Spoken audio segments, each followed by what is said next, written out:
Hey guys, today I have another Gather Round Homeschool plan and prep video for you. We are going to dig into earth science.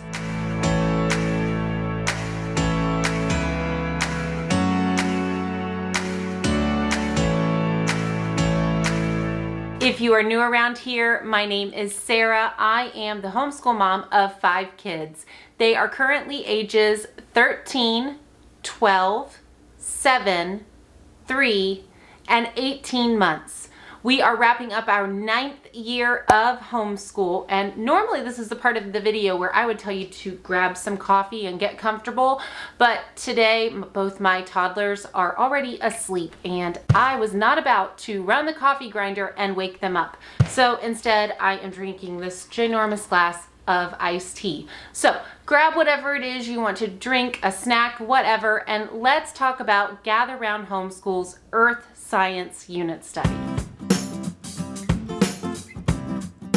All right, so just in case you are not familiar with Gather Round Homeschool's Earth Science Unit Study, this is a unit study that has 20 lessons, all of them containing topics about earth science. So you are going to be covering things like layers of the earth, layers of the atmosphere, volcanoes, rocks, minerals, meteorology, wind, weather, water, and so much more.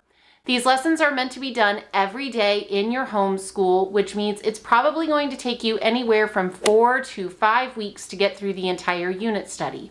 Now, here in our house, we like to stretch them out just a little bit longer than that. And so it normally takes us a good 6 weeks to get through a full Gather Round unit. These unit studies can be used with any age child from pre-reader or preschool all the way up into high school. And so this makes these units ideal for big families like ours that are teaching a large age range of kids. It really enables you to teach your toddler, your preschooler, your middle schooler, and your high schooler all kind of the same subject matter at their own levels at the same time. For this unit, I'm going to be formally teaching 3 of my kids in our homeschool. And because we are year-round homeschoolers, grade levels are a little bit fluid, but I will go ahead and tell you all of the different levels and age ranges that I am going to be teaching for this unit. First of all, I'm going to be teaching Mariah, my 7-year-old, who is about 1st grade area, and she is going to be using the early reader pages. Next up, Leah, who is 12, and I consider her my 6th grader. She's going to be using the upper elementary pages. And then my oldest, Noah, who is 13, 7th grade, is also going to be using the upper elementary pages. Now, I know what you're thinking, 12 and 13, they sound like middle schoolers. Why aren't you using the middle school pages? This is on purpose. We have just decided that for this year, the upper elementary school pages for the student notebooks are just a better fit for our family. And that's one of the great things about this unit study is that you can really make it and shape it for your families, for your needs. Now, when I started prepping to get ready for this earth science unit, the first thing I obviously did was headed over to Gather Round's website and I purchased the unit. We buy the digital family bundle that is $49.95, and this includes an email that sends you a download link and gives you access to every single level, pre-reader all the way through high school, as well as the teacher guide. Now, there are also print and ship options if you don't want to do things digitally. If you want to just receive the unit already printed and in the mail, that is an option on their website. But here in our house, I print all of our units on my favorite printer. I'm sure you guys are sick of me talking about my printer, but I'm sorry, I'm going to do it again. I will put a link for it right here. This is our Brother printer. It is an ink tank style printer, copier machine, and this thing is a beast. I use it to print all of our Gather Round units, and I rarely have to replace the ink. It is just a wonderful, wonderful printer. I can't recommend it enough. So I am printing the teacher guide and all 3 of those student notebooks, and I print in full color, 2-sided on 24-pound weight paper. Now, as far as binding, I just like to use good old-fashioned 3-ring binders, 3-ring notebooks. I like to buy these in bulk from Amazon. I get a big pack of them at a time because we tend to go through them here in our homeschool. I also own a heavy-duty 3-hole punch that I will make sure to link down below because it is awesome. And so just for binding purposes, I just 3-hole punch and use these 3-ring notebooks, 3-ring binders. Now, getting on the website, purchasing the unit, printing all of it, and binding all of the notebooks normally takes me just about an hour. This may vary depending on the size of your family. If you only have 1 child or 1 student, you could probably do this in about 30 minutes. If you have 5 or 6 or 7 kids, it might take you a little bit longer. Once I have the teacher guide and all of the student notebooks printed and organized, I like to line all of them up across our dining room table and just flip through them 1 lesson at a time to just really get a feel for the unit as a whole. And this gives me an opportunity to just kind of take some notes and jot down some ideas as I am brainstorming what we can do as extras and add-ons to go along with the unit. In case you are new to Gather Round, there are included in the teacher guide some amazing planning pages. They are just so pretty, so beautiful, and so helpful. They are included in the teacher's guide on pages 14 through 17. Now, today in this video, I'm going to talk a lot about all kinds of extras. Books, movies, hands-on activities, I mean puzzles, all kinds of fun things that you can add on to this unit.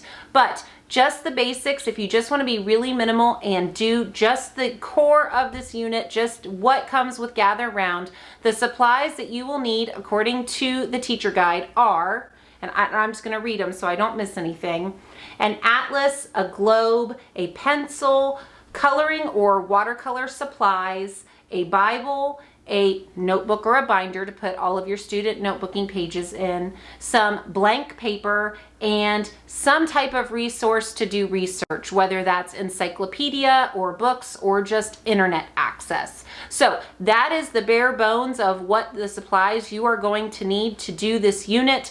Now, as I've said on my channel here before, I am by no means a minimal homeschooler. I like to take these units and stretch them out to 6 or 7 weeks. I like to really beef them up and add in a lot of extras. Books, movies, activities, hands-on supplies, puzzles, games. I mean, I really like to go nuts with these units. So I'm going to be sharing a lot of that with you today. Please know that these are all things that are just working for our family, and I am sharing with you hoping that it will encourage you, inspire you, or help you plan the unit for your family. Take it or leave it, use whatever is going to be most helpful for your family. Okay, so my favorite part of any of these units are books. I absolutely love adding on stacks and stacks of books to go along with each of our Gather Round units. In the teacher guide on pages 9 through 11, Gather Round is amazing and has given us a wonderful suggested reading list. A lot of the titles I'm going to be sharing with you today, I pulled from that list, plus, you know, in normal Sarah style, several titles of my own choosing.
also like to choose at least one title from the middle school or high school suggested reading list to use as a read aloud for my kids. I will read a book every day, normally during breakfast time, for about 20 or 30 minutes aloud to my kids. This is a really good way for me to bribe them to clean the kitchen while I read. And so for Earth Science, I have chosen Journey to the Center of the Earth by Jules Verne. Now, I purchased this on Amazon. This is the original, and yep, it sure looks like it. I have a napkin in here as my bookmark because we started this a couple of days ago, and I was reading at breakfast and didn't have a bookmark, and this was what was in the middle of the table. So there you go, keeping it real. To go along with this, I have also picked up from our local library an illustrated edition of Journey to the Center of the Earth. This is an abridged version. It does not have all of the original text in it, but this has been a great option for Mariah, my 7-year-old, to look through, and honestly even my 3-year-old Ezra has really liked looking at the pictures in here. This is just something fun and extra that they can look through as I am reading, because honestly this book has some pretty good vocabulary in it that sometimes can be a little bit over their heads, and so I really like the idea of having this just with the illustrations to help them kind of get a picture in their head as I am reading. As always, with any of the books or supplies that I mentioned in today's video, I will try to link as many things as I can down below in the description box in the show notes. All right, so let's talk about the writing project that is included in this Earth Science unit. Gather Round always asks the kids to work on a writing project throughout several lessons in the language arts pages of their student notebooks. Well, for Earth Science, it is going to ask your younger students to create a science journal, and they are going to ask your older students to work on creating lab reports.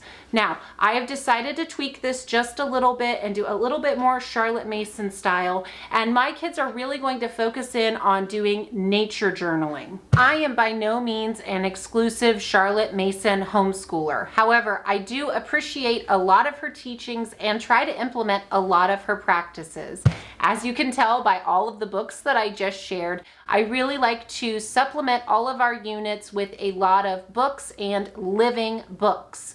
I also really encourage my kids to get outside and get outdoors as much as I can every single day, and we often do nature journaling. The Earth Science unit is wonderful for nature journaling because so many of the things included in each of the lessons are already right outside our door or window.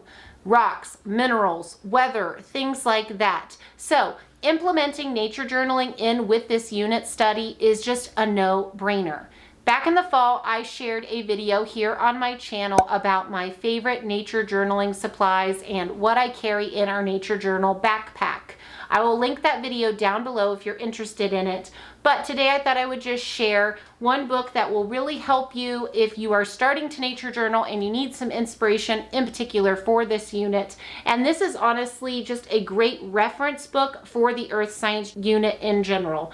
This is A Nature Anatomy by Julia Rothman. I'm sure a lot of you are already familiar with her books. I actually bought this in a 3-book collection with Farm Anatomy and Food Anatomy. They are both wonderful as well. This book in particular will really give you great inspiration on what you could include in your nature journal. Layers of the earth, different landforms, different rocks and minerals. Your kids could track the weather or illustrate a snowflake.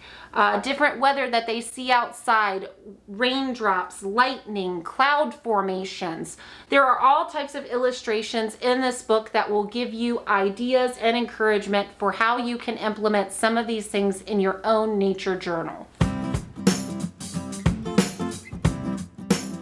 Okay, so let's talk through about some extra activities. In my previous plan and prep videos, I usually go through and group all of these together by your age of children. So I will put all of the toddler activities together, the preschool activities together, middle school, maybe activities you can do with the entire family. For this video, I'm going to do things a little bit differently because a lot of these could be used with just about any age child. You could do these with your toddlers and your pre-readers, or you could do these these with some of your older kids. It just depends. So I'm just going to kind of go through and share some different things based on topic. The first few lessons in the book talk about the layers of the earth as well as different landforms. And so I am planning on getting out Play-Doh, modeling clay. I even have some like Floam, like these little styrofoam ball kind of things. Any type of product for your child that's age appropriate that they can use to mold with. So we can take several colors and build a little 3D model of the layers of the earth, inner core, outer core, mantle, crust. We could also use this to do the different landforms, mountains, hills, valleys, plateaus, things like that. So just using Play-Doh or modeling clay to build 3D models of what we're talking about. There is a lesson on energy sources, and so I am planning on getting out my kids' snap circuit sets. We have several different sets of these. Just talking about different sources of energy, so we could talk about batteries. There's also some different kits and things that you can talk about solar energy and things like that. I would probably say that these snap circuit sets are best for kids in elementary and middle school. For the lesson on earthquakes, I'm going to get out toothpicks and mini marshmallows and challenge my kids to build a structure that they think could withstand an earthquake. So what I will do is let them build it and put it on a table, and then let my toddler and baby go around and pound the table or dance around it or shake the table and see if their structure can withstand my baby's destruction. I don't know how you could do the lesson on volcanoes without building a model volcano, and I actually have a couple different kits here to share with you. First of all, I have the Magic School Bus Blasting Off with Erupting Volcanoes kit. Now this is probably the older edition of this. We have had this for probably 5 or 6 years now, but most of the things in this kit are reusable, so my kids will, bring this back out every once in a while and reuse it. But I went ahead and also purchased another kit for them. This is the National Geographic Mega Science Series Earth Science Kit. And of course, this has items in it to build a model volcano, as well as some items that I'm hoping to use for some of the other lessons. Also included in this kit is a starter set for a rock and mineral collection. Now, of course, my Noah already has quite the rock collection going, as you can see. Gosh, this is really heavy and loud, sorry. But we do already have somewhat of a rock and mineral collection started, but I am excited to have some new pieces from this National Geographic kit to add to it. Again, bringing back in the nature journaling, having all of these rocks and minerals will be fun. They can use their nature journals to create illustrations and labels for different types of rocks and minerals as their hands-on activity to go along with those lessons. Moving on to meteorology, this kit also includes a Make a Tornado set, so that will be great for the lesson on wind and tornadoes. And then I also went ahead and ordered a weather kit. I'm still waiting on it to arrive in the mail, but I will go ahead and put a screenshot of it right here for you. I am planning on having my kids track weather patterns every day as we go through the Earth Science unit, which should be fun. We live in the Midwest and it's spring, and it's pretty unpredictable here. We never know if we're going to have sun and 70 degrees or cold and snow and 32 degrees. It's just very unpredictable in April, so this should be really fun for them to track the weather. Now, related to that, I do have this little weather station that I bought several years ago. I think I bought it in the Target dollar spot probably for like $3. It wasn't one of their $1 items, but this will be fun for Mariah, my early reader, to use, or even Ezra, my toddler. There's a place where you can measure what the wind is doing. You can do the temperature outside and then just do a little pointer of what the weather looks like outside. Another project that I myself remember doing when I was in elementary school is using cotton balls to create different cloud formations. So I think that's something we will definitely do when we study clouds. Speaking of weather and clouds, I also have this Guide to the Sky, and this is actually from the Dollar Tree. This is just a little wheel you can turn and learn the different types of clouds. On the back, it has some different options for weather. Again, this was at the Dollar Tree. I have another one here that would work really well for Earth Science. On On the front, it is just the different continents and oceans. And then on the back, it goes through and has a picture of the different landforms. So I bought these last summer at the Dollar Tree. I'm not sure if they're still there, but you could definitely check it out and see. For thunder and lightning, I think I'm going to keep it really simple and just blow up some balloons and talk about static electricity with my kids. And then I have looked around on Pinterest a little bit, and I am hoping when we study the water cycle to do a water cycle in a bag. And it's where you put water in a Ziploc bag and tape it up to a window. I think we will definitely try out that experiment. Speaking of weather, for the lesson that has to do with snow, I am planning on using this instant snow powder. Now, I actually got this idea from the homegrown preschooler. I went to her booth at a homeschool conference several years ago, and she had this product out in a sensory bin for kids to play with, and my kids just loved it. So I purchased a bunch. And so this little bucket here will make gallons of snow for your kids. And I actually already have a container made up here I can share with you guys. But you just add water and you get this nice fluffy pretend snow. This is a great sensory bin for toddlers, for preschoolers, but honestly my middle schoolers even enjoyed playing with this. In here I went ahead and got out one of our tube sets. You guys know how I love those. This is the Arctic Animals set, and it has a little igloo and a penguin, a wolf, a polar bear. So Ezra really enjoys playing with this snow and with all of the little animals in this container.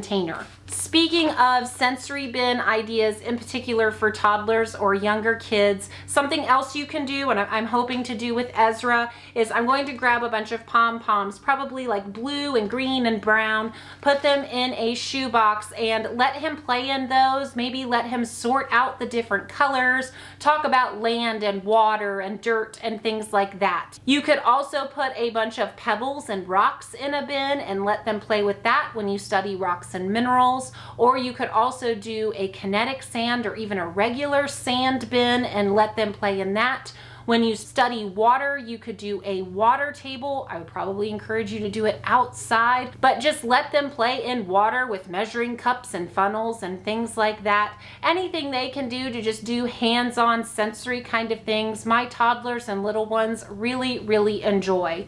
I feel like with this unit in particular, the options are endless. The last lesson in the Earth Science unit is all about biomes. And so I think just kind of as a celebration, as a nice finishing touch for the unit, I'm going to let my kids do a shoebox diorama of a biome of their choice.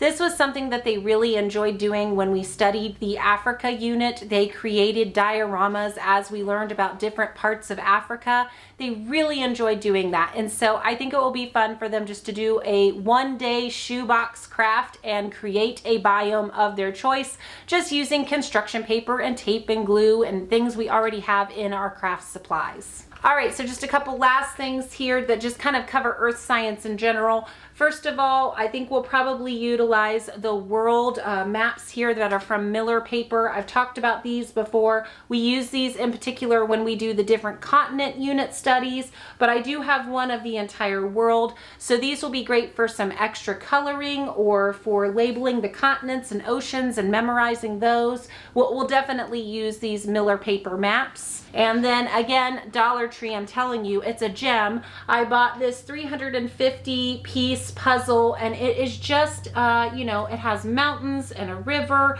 rocks, sky, clouds. A lot of the different things we are talking about in earth science are included in this puzzle. So this will be a fun afternoon project for the kids one day. Lastly, I know that field trips and getting out and about is kind of hard these days, but I am hoping to take the kids to the park several times. That way we can maybe experience some different rocks and minerals and weathers and things like that outside of our own backyard. I also think this unit would be really fun if you have a science museum or children's museum in your area that is open currently. Using that as a field trip to go along with this unit would be a great idea.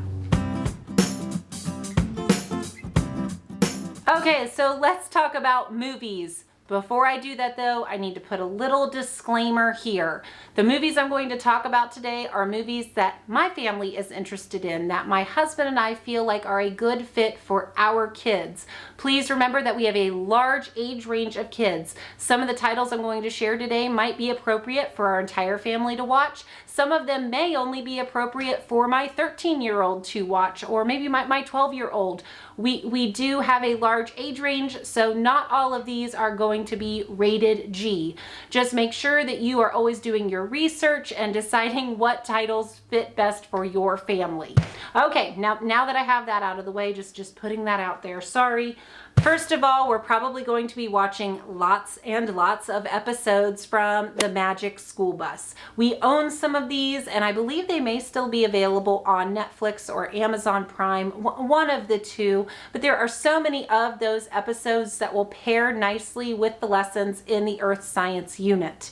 Now, a couple of other fun little, animated things you could watch would be Cloudy with a Side of Meatballs and Wall-E. Now, obviously, with just about any unit, you can always find lots and lots of documentaries to go along with the unit. I know that there are some in particular from the Planet Earth series, and I am definitely hoping to find a documentary that is appropriate about the Titanic for my kids to watch when we do that lesson. Now, for my older kids, I'm thinking one night we can sit down and watch the movie Twister, and then I'm hoping to be able to find, oh gosh, this movie's old, it's from the early 90s, The Night of the Twisters. If you know that movie, leave me a comment and tell me if you've heard of that movie before. I remember watching it in my 6th grade science class and completely falling in love with Devon Sawa. So, Night of the Twisters is definitely a must-watch for us for this unit. I'm also thinking that we could watch Day After Tomorrow with Dennis Quaid,